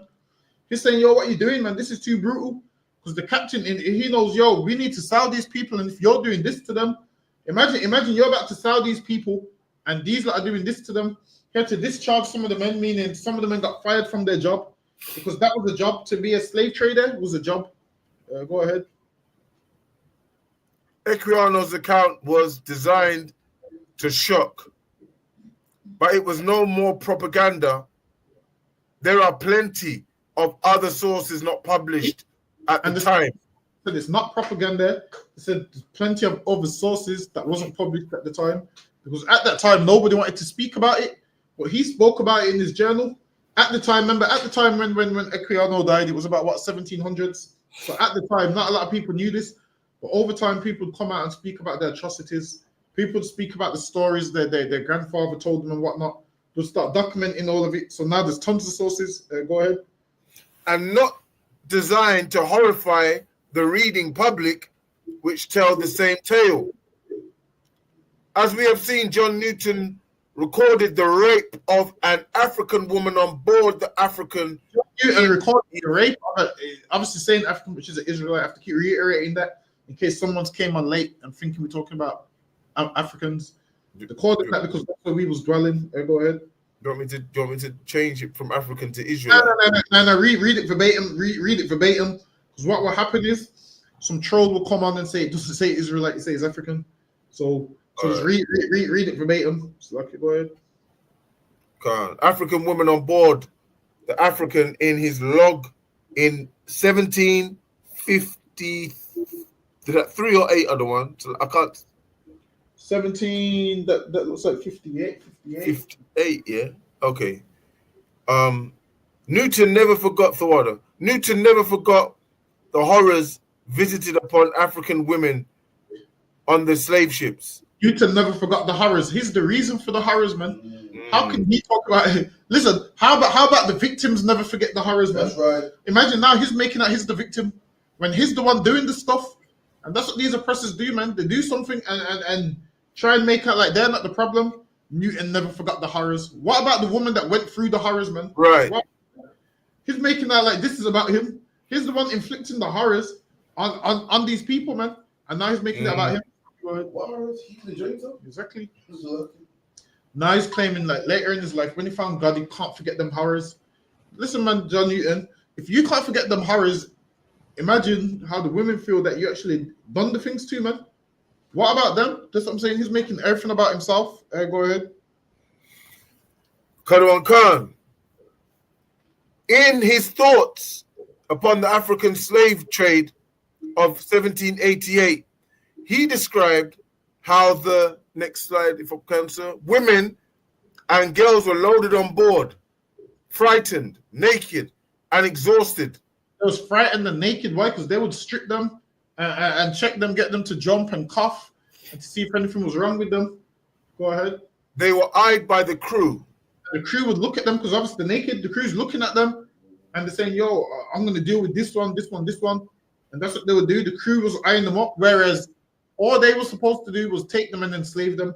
Now they started carrying out all their sexual pleasures on them when that was never supposed to happen, man. Slavery is one thing, but what these lot done is they can't be forgiven for this, man. They have to be punished by Jesus Christ, who is a black man when he returns. That's right. Listen, man, you think all of this happened and God didn't? You think all of this happened and God didn't see? You think God didn't hear the screams of those women? You think God didn't hear the screams of those women? The day's coming when the Lord's gonna answer those cries and those prayers. All these Edomites walking around thinking that it and they've been forgiven and they hide themselves from Christianity. You're gonna realize in that day, man, that this religion ain't stopping you from what the Lord's got in store for you, man. That's right. The Lord's got in store for you, your religion. I know you're trying to hide behind your religion. You can't, man. It's not gonna work. So that's right. They were eyed by the crew. In imagination, the prey is divided upon the spot, and only reserved opportunity offers. The prey is divided upon the spot. Spell the word pray. P P-R-E-Y, sir. That's what I'm saying. That's the kind of praying on us that they do. And the praying that we do is P-R-A-Y. So we do P-R-A-Y to white Jesus, and they do P-R-E-Y on us, man. Listen, we do us and white people do two different type of prayer. Right. We're doing two different type of praying. The praying that they work is the one when they plotting on you, man. The praying that you're doing is to get them to love you. Imagine this man's praying on you to kill you, and you're praying to white Jesus for them to love you. Listen, man. You're gonna lose, man. They ain't gonna love you. So Lucky, go ahead. Lucky, yeah, Khan. And only reserved to opportunity offers, where resistance or refusal would be utterly in vain. And only reserved to opportunity offers where resistance or refusal would be utterly in vain. So no, you know what city he's from? Just out of curiosity. John Newton. Yeah. I can't remember. Wasn't he from? Is it Lancaster or Lancashire or Liverpool or one of them? It might be from one of them, from what I remember. But now it goes that where resistance or refusal would be utterly in vain, meaning they couldn't refuse, they couldn't stop it. It's in vain. Them tears. Guess what? Here it says utterly in vain, but like I said, they have to answer to the Lord one day, man. It may seem like it's in vain, but it's not. Go ahead. So like you said, you know that picture I sent you, is it allowed to be shown to see their you know, their this is what's gonna happen to them when the time comes? Nah, we're probably gonna get flagged for that. Oh, okay, no sweat. No. Listen, we already been on the ban. So lucky. So now it says that now we've their cries was in vain, meaning they couldn't stop what was about to behold them, what was going to happen to them. They couldn't stop what was going to happen to them because obviously these oppressors have a fierce countenance and they're in charge. And there's nothing you can do to stop them. It's like the army coming into your house and saying, yo, this is going to happen. How can you stop them? They've got all the weapons and the government and everything behind them, and you have nothing. And these women had nothing. All they could do is know what was happening to them was wrong and cry, and that was all they could do. Lucky, go ahead. Khan, everyone involved in the world of Atlantic slavery, from the captains of the ships through to the slave owners in the Americas and the British-based shippers, all of them, measured in their thousands, were lured to the world of Atlantic slavery by the hope of profit. And they came there because they wanted profit, man. They went there because they wanted money. And that's why they became slave owners and slave traders and worked on them ships. Why? Because they was there for money. Go ahead. Khan, today, this seems obvious. But what is surprising, perhaps, is that few of them seem to have any moral, religious qualms about what they were doing. Wait, say that, read that again. Khan. But what is surprising, perhaps, is that few of them seem to have any moral or religious qualms about what they were doing. It shows that is okay in Christianity because all of them was there, and it says that they didn't have no religious qualms about what they was doing. Not one man stood up and said, what you're doing is wrong with Christians. We can't do that. Nobody stood up and said that. And there was all Christians, and they agreed to do whatever they was doing. Go ahead. Khan. Few saw anything wrong or unacceptable in their own behavior. Few saw anything wrong or unacceptable. Wow. I can't join a religion that allows you to rape my grandmother and great grandmother. That's right. I can't join that religion. They didn't see nothing wrong. They didn't see nothing wrong with it. So I can't join that religion. You know, I can't join that religion because I see something wrong with it. That's right. That religion's not for me, man. I see something wrong with it, so I can't ever be a Christian. Right. If none of them had religious qualms and it wasn't wrong, how can I now join that religion? Like, while it is, I need to speak to one of these Edomites. I need to sit down with an Edomite to ask him about. I need to sit down with a proper Christian Edomite, like a smart one. I ain't even gonna battle him on the scriptures. I need to ask him about what's right morally and wrong morally. Yeah. I need to ask him, if you was there back then, would you partake in this? Would you have stopped it? Of course, he's going to lie and say he would have stopped it. I'm asking, was the good Christians or bad Christians? And I guarantee you, he's going to say the bad Christians. And I'm going to say to him, that doesn't. I'm going to say to him, they follow Christianity closer than you do, man. Because listen, England is a Christian country. I guarantee you, which means if England's a Christian country, and that's what they was doing, that means the whole country was okay with it, man. Because it's a Christian country. So now, if any white Christian tells you that he disagrees with this, ask him what church does he go. And there you go. That means he don't believe what his church believes, because why? Ask him, was that form of Christianity wrong? And if he says yes, that means he's going against what England believes, man. Because as long as I can remember, England's been a Christian country. So now, I'm asking him, so are all them Christians in hell for what they did? I guarantee he's going to say, no, Christianity is a dumb religion. So you mean to say a man can rape as much women as he wants and still go to heaven? Christianity is stupid, man.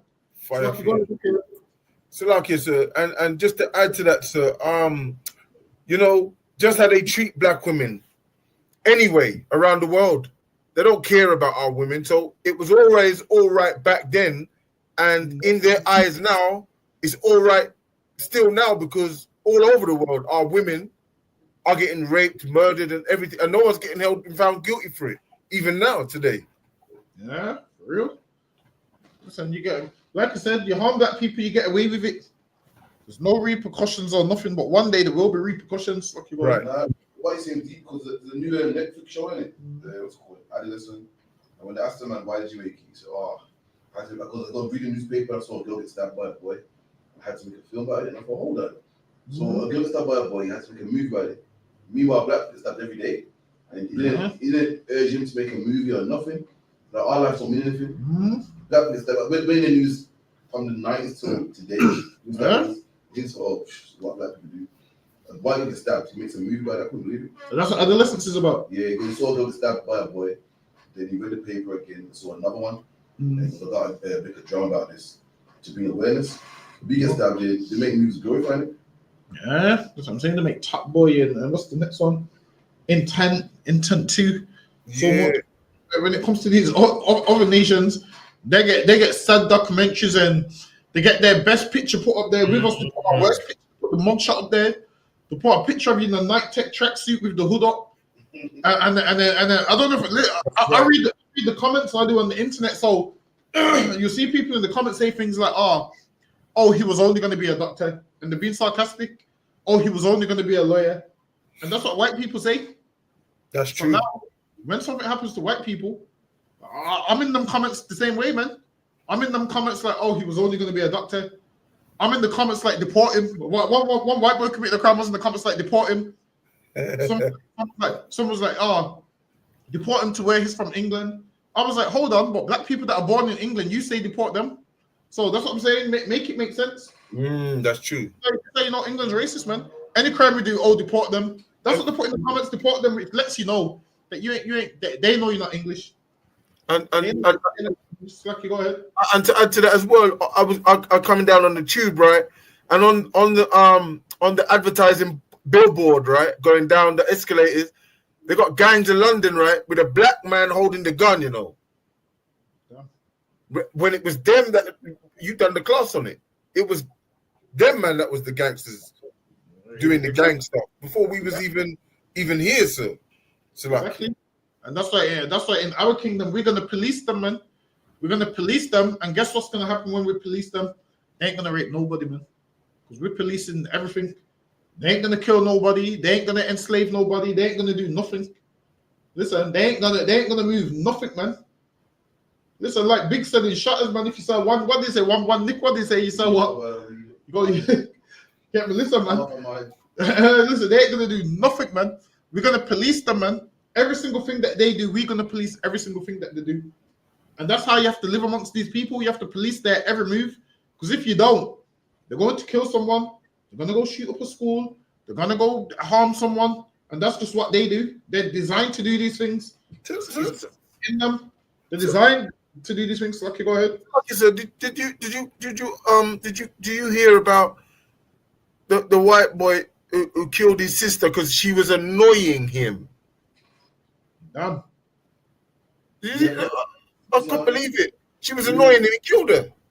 Is the one with the shotgun that killed his mum as well?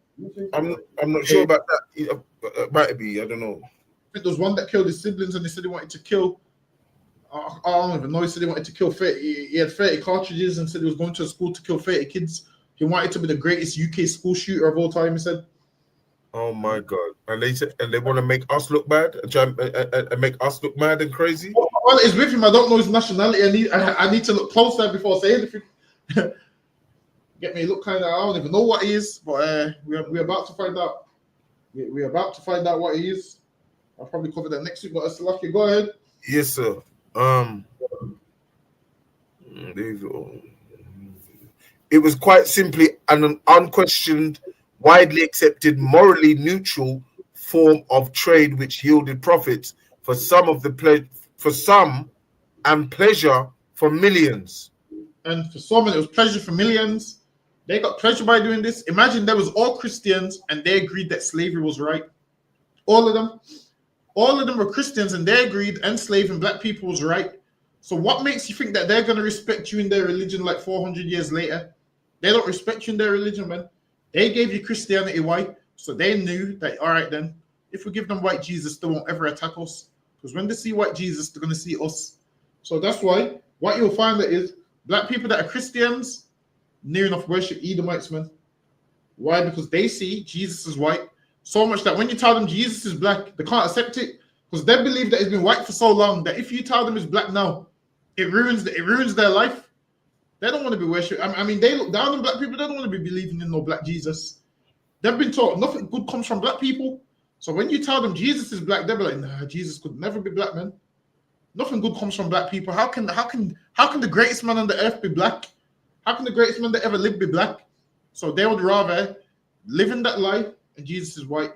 Jesus can't be black because if he's black, now they would have to do what? Leave that religion that they've been lied to in. First of all, the Bible says Christ is black. All the archaeology says Christ is black. Listen, man, you can look up Spanish manuscripts. They called Christ black. Look up Byzantine art. Christ was black. Catacomb art. Christ was black. All of those things you'll see that Christ was black, and then Christ didn't start becoming white until like the Renaissance period, until like the 1600s. And that's the images that they show you, and they let you run with those images. And people believe, yeah, this is Jesus. Lucky, go ahead. If I may, sir, Jeremiah 16:19 says, the Gentiles shall come unto thee from the ends of the earth, and shall say, surely our fathers have inherited lies. And this is what happens. You devils come from the ends of the earth, man. And you say, surely our fathers have inherited lies. Because why? You was taught by your father that you're a Jew. You was taught by your father that Christ is white. You was taught by your father that you're God's chosen people. Right. And then now, the history's coming out that you're not God's chosen people. The history's coming out now that God can't stand you. The history's coming out that God don't like you. Now the history's coming out. Now you're finding out. You thought God loved you. Now you're realizing God don't love you. Right. Now you're realizing the people that God does love, you've been abusing them. So you're going to come over realizing you've inherited lies. Go ahead. Khan, vanity and things wherein is no profit. And you're going to come over realizing everything that you believe was vanity and in things that therein was no profit, man. You're going to come to the children of God and you're going to bow down before us. Go ahead. Right. For mine eyes are upon all their ways. They are not hid from my face. Listen, man, everything that John Newton done on that shit that he hid from his autobiography, he ain't hid from the Lord's face, man. That's right. John Newton thought, there's no such thing as cameras, man. No one ain't going to know what I'm doing. John Newton's dead and gone, and guess what? His records are still here of what he done. Right. Them logbooks are still here, and the witness accounts still here of what he done, man. We talking about them today. Listen, John Newton ain't getting no peace from us, man. Right. Listen, where did he play Amazing Grace? Is it funerals? Yeah. It's mainly funerals, isn't it? Exactly. Imagine black people being slaves their whole life, and then you take them out in their coffin to another slave, them listening to a slave song. There's Amazing Grace. What's the next one, man, that they play at funerals? Another hymn. What's the other hymn? There's another one. I can't remember what his name is. There's another one. How is it? How great thou art? Who sings that one? Who sings that? That's the main one. You see at every funeral. Jamaica's got their own version to that. Yeah, the Jamaican, they got their own version to how great they are. That listen, I've heard that so much. I started to like it at one stage. So lucky, go ahead, Hakeem. Qadwan Khan. Neither is there iniquity hid from my eyes. Neither is there iniquity hid from the Lord's eyes. Everything that John Newton and them did, it's not hid from the Lord's eyes, man. That's right. There's gonna be paid. Don't think you're gonna do things and get away with it. The Lord will get you in this life or the next one. So I want to know how John Newton feels when we put him on the slave ship and ship him off to. Hold on, get me that and the Hamites that sold us as well. I want to know how they feel when we put them on ships and ship them across the world, man. So you know what? Yeah, you're going over there. I need some money. I want to know how they feel because they done that to us with no mercy, without no remorse. So I hope they never get the Benin Bronzes back. I hope they never get them back, man. Listen, I'm going to the museum to do a TikTok on the Benin Bronzes, man. Yeah, What do you say before Passover? I'm ready. We can do it. Yeah, we go there. Listen, I've been meaning to go to that museum. I think I'm going to spend at least. Listen, I'm going to be in my element in the museum. I guarantee you, the devils in the museum are going to look at. They're going to think, why are these young men so interested in a museum? And then they're going to see the video online and be like, oh, we should have never let them in. Oh, we should have never let them in. That's right. So I'm telling you, a prayer don't move that red rope. You know that red rope when you can't get behind. Listen, if you hear the alarms going off, just mind your business. It's me getting a closer look at all the artifacts in there. I'm going to the museum to see what belongs to me in that museum. All our records are there, man. I'm going in that museum. They got all the Bible scrolls, everything in there. You see the scrolls and everything. They're all in that museum. Really? In them, yeah, they got them in there. They got the remnants of certain books in there. So they got scrolls and everything in there. So yeah, you'll see all of that in there. But while it is, because us as a people, museums ain't really our thing. So we don't really go to museums, so we won't know what's in there. But when we go to that museum, we're gonna see a lot of our stuff in there. So I'm gonna go there and let people know what's ours and what's not. Especially a lot of biblical stuff. They got a lot of biblical stuff in them. Wow. If you're gonna see the Bible scrolls, Would you gotta go to the museum. So Lucky, go ahead. Would you be angry, other one, or upset if I went there tomorrow? Yes, I would. Yes, I would. All right, I'm not going. I'm trying. Listen, wait. Listen, we all go in there. Listen, we all go in there. Don't worry, we're going there. All right, I'm gonna wait, sir. Card, sir. We're gonna go there. We're gonna get some great footage. We might even do a whole documentary. Like we might not do videos, it's gonna be like a whole documentary. Yeah, see how persons do documentaries on museums and artifacts. Yeah. We're gonna go do a whole documentary on the thing. Forget that. Yeah. Well, you say, if I may, sir, you saying before Passover? I'm hoping so. How much weeks we got before Passover? 3. Yeah, we could do it. You know, yeah, we can do it. We can do it. Should I get the camera and then we do? I'll get the camera. Listen, get all of that. Get the camera. Everything. Yeah. I need to order some glasses. So I got, you know the cameras that the people be doing pranks with. Yeah. Have you seen the glasses that they be doing? Yeah. Yeah. So yeah, I'm gonna go get those. So that way, once we chop the video's like from plenty of different angles. Heavy. So yeah. For our whole documentary. Listen, Heavy. I'm gonna name it artifacts that belongs to us. Heavy. So there might be Sorry, say that again. hidden cabinets. You might have to think about that as well. Yeah, I know. And I think some places they don't let you in the camera as well. Yeah, you have to Is it? I'm gonna have the camera on my glasses.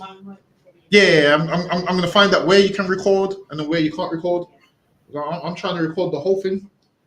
I'm telling you, they're gonna have to kick me out of there. I'm telling you, I'm gonna be in there for hours. Do you want me to go and check it out first if you want? Then see what I can, in case recording, and I can kind of let you know.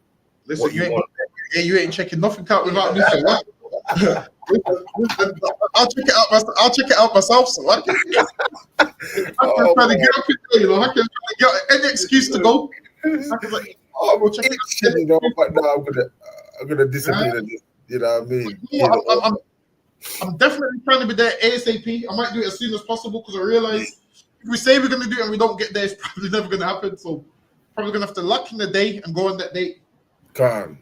Yeah, I'm trying to go there ASAP. Was we finished on this slide? Actually, yeah, we're up on the time. We'll be here tomorrow with the scripture breakdown with Captain Karafia for Waterford logging in Israel. Clap it up. We're up on the time. Salaki Hakim, you can call it because we're up on the time. Karon Khan, men of Israel, Amadim. Amadim Shabbat. Amadim. Barak. Yahweh Bashima Ushai Bakata. Yahweh Shemi Shabakafam. Yajimata. Sa, which means turn to the sisters. Men of Israel, Amadim. Amadim Shabbat. Amadim. Barak. Yahweh Shema Ayatah Bashima Ushai. So then just repeat Yahweh. Shema. I do it. Okay, Yahweh. Shema. Ayatah. Ba Hashem. Yahweh Shai, which means God, Jesus Christ, watch over me. That is Matah. Okay, I'm dismissed. All right, for Wada again, Hakayan, for Wada Israel, Shalom Israel, we see here. We're going to do part 2 next week. We didn't even get halfway in. All right, Shalom Israel. And Hakayan, listen, Hakayan, we never ever finished them. I noticed. I know. I want to talk to you anyway, if you don't mind.